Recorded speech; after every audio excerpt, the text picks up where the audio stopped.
オス日進月歩塩田正宏です。今日は円覚寺に来ています。見てください、このアジサイすごい綺麗ですね。前僕去年も来たんですけども、去年もちょうど同じ6月15日、今日6月16日、去年もちょうど同じ時期に来まして、やっぱアジサイが綺麗で一番そうですね、円覚寺がこう綺麗に染まる時なんですよね。で、今日はまた横田館長とお会いするんですけども、今日は、空になることについてお聞きしたいと思います。で、空になること、その合気道をやってる方は、動く合気道は動く禅とか言われてますけども、禅ってそもそも何なのか。で、この円覚寺っていうのは禅で、その日本でかなり有名な、お寺になりますので、その和尚さん、横田館長のですね、その禅とは何なのかっていうのを聞いて、その合気道とつながるところはあるのかっていうのを、考えていけたらなと思っています。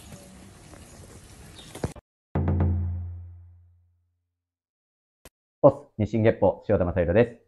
横田館長のところに、来てます。よろしくお願いします。はい、よろしくお願いします。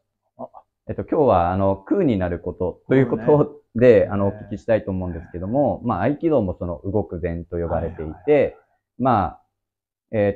にならないと、相手に一体になれないんだなっていうのが、感じるんですけども、例えば相手に一体になった時は相手の汗も気にならないし、相手のぶつかるところもないし、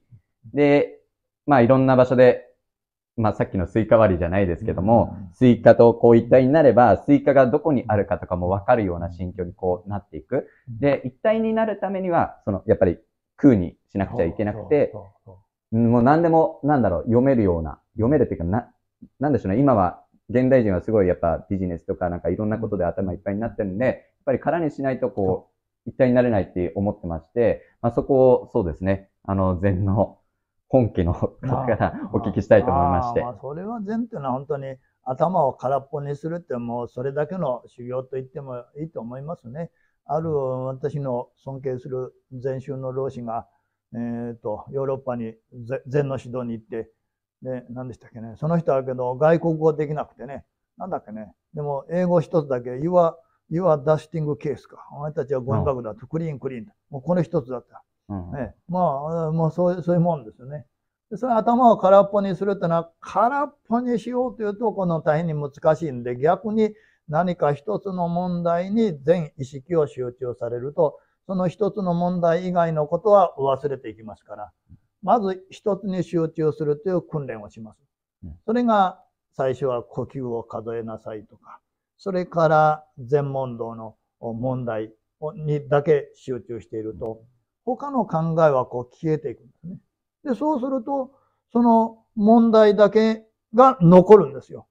で、そうしますと、あとはその問題だけ消えりゃもういいんで、割にうまくいくんですよね。で、だから禅問答って何かその問題の答えを得ようというふうに思われることが多いと思いますが、その問題に集中させていって、それ以外の観念、想念、思い、知識、これ全部このなくなってしまう。もうそのことしかこうないわけですから。例えば良くないけれども、例えばいろんな問題があっても、もう借金取りに返済されたらもう追われたらもうそのことしか考えないとか、いろんな家庭の問題がたくさんあっても、急に癌で余命どれぐらいだって言われたら、もう他の家庭の問題なんかすっ飛んでしまって、もうそのことに集中するじゃないですか。たとえ良くないけども、そんな一つに集中させるんですね。で、ずっとその一つに集中させていって、その一つの問題も、実はそんな仮に設けたものでありますから、そこに到達しようと努力するんですけども、到達したと思ったら、もう蜃気楼のようにもう消えてしまって、それで本当にこう空っぽになってですね。で、空っぽになってくると、もうこれが、よくいろんな人がこう言いますけれども、感覚がやっぱり鋭敏になるってことありますよね。よくね、座禅してて、線香の灰がポタンと落ちる音が聞こえるとかね。私なんかも、修行してた頃に、何十メートル離れたところで、梅の花が一輪咲いて、パッとこう分かりましたもんね。物理的にはね、そんな匂いは届かない、もう塀もあって届かないはずなんですけども、なんか空の世界っていうのは、その空間を超えてるんだと思うんですよね。それで、禅問答なんかをするときも、結局禅問答をして何かを得るっていうよりも、空っぽになっていく修行をするんですよ。でだんだんこう空っぽになってくると、禅問答、今も毎日やるんですが、老子の部屋に行く前に鐘を2つカンカンってですね。でカンカンっていう音が空っぽになってくると澄んでくるんです。これはもう克明にこう分かります。で、こっちが空っぽになっていると、空っぽになっていない人が叩くと違和感がこう聞こえるんですね。向こうも本当に空っぽになって、カーン、カーンって言うと本当に響き渡ってくるような違和感のない。そうすると、ああ、彼はだいぶ座禅が進んでるなってのがこう分かるんですね。これがね、私なんかも中学生の頃からそんな修行を始めた頃に老子が、あなた方がどれだけ座禅してるか、鐘の音を聞いたらわかるんだ。足音を聞けばわかるんだ。なんて言ってましたけどね、本当かなって思っていましたけども、自分が指導する側になって聞いていると、全くその通りなんですよね。それには自分も全く空っぽになる座禅をしていないと、こう響いてこないんですよね。それはなかなか難しい。それが、どんな状況においてもそういう状態が作れれば、私なんかもだいぶいいんだろうと思いますけれども、なかなかですね、まだそこまではいかないですね。やっぱり、ね、雑踏の中にいたりするとね、どうしてもまだそこまでは到達しないなっていうことを感じますね。まあ、ですからね、良い子の皆さん、私を見てね、後ろからポコンと叩いたりしないでくださいね。そういうことはダメ出ますからね。でもそれは合気道の世界でも一緒でしょ。やっぱり道場入ってきた時の雰囲気で、なんか、ほっと思ったりすることあるでしょ。うん、そうですね。まあもちろん、その合気道稽古する前に、ね、いろんな電話とかかかってきたり、仕事のね、感じのなった時はもういい稽古ができないなっていうか、もう混沌のまま、なんかそういう時ってやっぱいい稽古ができないなとは思いますし。でもやっぱり5分ぐらいは正座するんでしょ？そうですね。今、うちの道場でもこうやってない時とかもありますけども、基本はその合気道の稽古の前は5分前、黙想をして、まあそうですね、臨むという。なかなか5分じゃね、騒いでるのを沈めるにはね、難しい。もう我々よく例えで言うんですけれども、コップに入った泥水をね、きれいにするにはね、もう放っておくしかないんだと。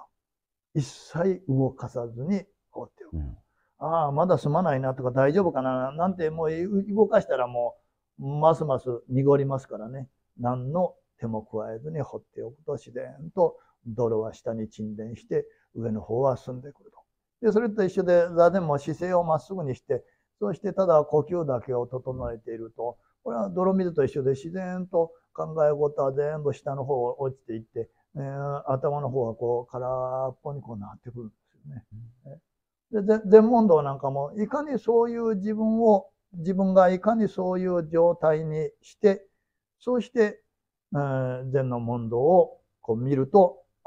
こういうことだっていうふうにパッとこう見えるんですよね。だから考えるんじゃなくてこう見えるんですね。で、見えたのを老子のところに行って、こうですって言うと、昔の人から伝えられていた答えとぴたりと一致すると。で、そういう修行を繰り返していくんです。だからそれは何かこう頭でいろいろ考える、一休さんのとんちであれ考えるじゃなくして逆なんですね。もう全部空っぽにする営みなんですね。なんか今の人たちはもう外にこう答えを見つけようとしてますけども、もう本来はもう中に答えがあって、それをこう見つける、そうするというか。そうなのね。ただ余計なものがついてしまってるだけなんですよね。それをいかに、取り除くかというですね。それで、先ほどの今北高専老師なんかも、学問というのは学んだことをこう積み上げていく。蓄積させていく。その通りですね。でも禅っていうのは逆であって、日々やればはい。やるほどこう捨てていく営みなんだってね。で、捨てていって、捨てていって、もうこれ以上何も捨てられなくなった時に、本来の心の輝きがあらわになってくるというような言い方をしてるんですよね。でもなかなかね、それを捨てる過程でみんなこう、嫌がるんですね、どうしてもね。これが、なかなか、骨の折れるところですよね。みんな学びたがりますかそうな、らね。得たいというか捕まえたいとかね。合気道ですとやっぱり強くなりたいとね。それはまあみんな、合気道行きやそう思いますね。でも、もっともけど合気道なんかもね、ちゃんとそういう、基礎、それから長い間のシステムがこうできてますから、型をやっていけば、ある程度のところまではこう強くなっていくっていうシステムはね、確立されてますよね。その後は精神性のところっていうのは本当に、これはどうなんでしょうかしらね。かなり難しくなってくるんじゃないかなと思いますけどね。